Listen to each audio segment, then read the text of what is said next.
وہ رات جب بارش برس رہی تھی، اس شہن علم نے گھبرا کر سر جھکا لیا۔ پتوے پر پڑتی بوند بوند کی آواز میں سرگوشی گھوم رہی تھی۔ جب علم خاموش ہو جائے، جہالت سر اٹھاتی ہے، اور پرانے بغداد کے بیچوں بیچ وہ وارننگ حقیقی بن گئی۔ ایک ایسی سال میں جب آسمانوں نے بے حد گہرے بادل بچھا دیے تھے اور بارش نے شہر پر طغیانی کی، بغداد کے اس عظیم حال کی روشنی موم بتی کی جنبش پر تھا۔ باہر دجلہ کا پانی چوڑا ہو رہا تھا اور اندر عالم اکادمیوں نے دفاتر پر جھکے جلدی جلدی چاولے لکھ رہے تھے، مرخے ٹھیک کر رہے تھے، خوف کے ساتھ کہ موسم وقت اور دنیا ان کے کام کو نگل لے۔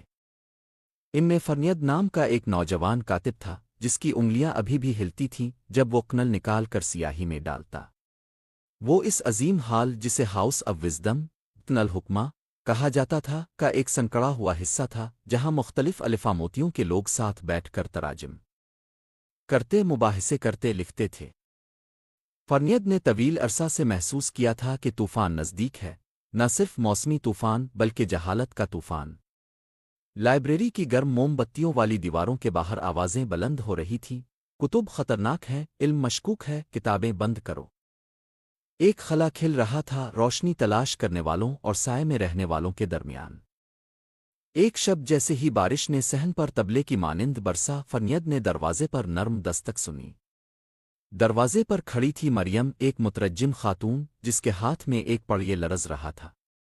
یہ پڑھو، اس نے پھیکی آواز میں کہا۔ پڑھیے پر ایک نیا ترجمہ تھا، ستاروں اور ہندسے کا کام، مگر مارجن میں شکوک تھے۔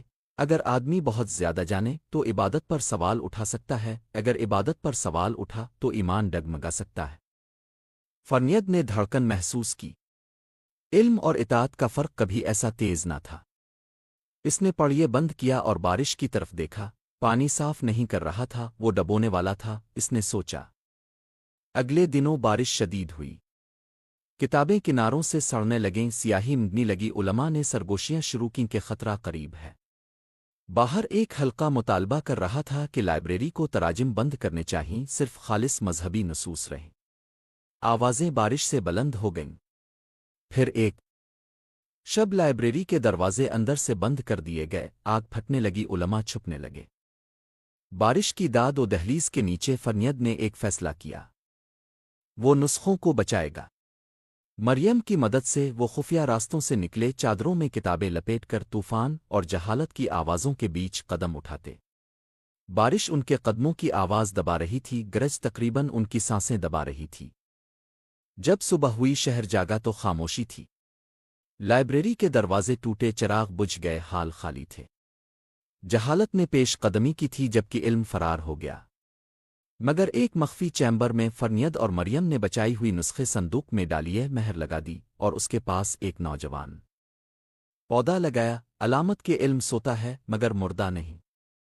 وہ طوفان زدہ صبح کے اندر نکلے۔ فرنید نے خود سے کہا، واحد اندھیرا وہ ہے جب ہم روشنی کی تلاش ترک کر دیں گے۔ اس نے بارش میں جھکنے والے پودے کو دیکھا اور ٹھانی، ایک دن شہر دوبارہ اٹھے گا، قلم پھر کھرچیں گے، موم بتی پھر طوفان کو چیرے گی۔ اور اگرچہ بارش ابھی بھی برسی، اس کی آواز نہ صرف دھمکی تھی بلکہ یاد دہانی بھی۔ طوفان گزرتے ہیں، علم جب محفوظ کیا جائے پھل سکتا ہے۔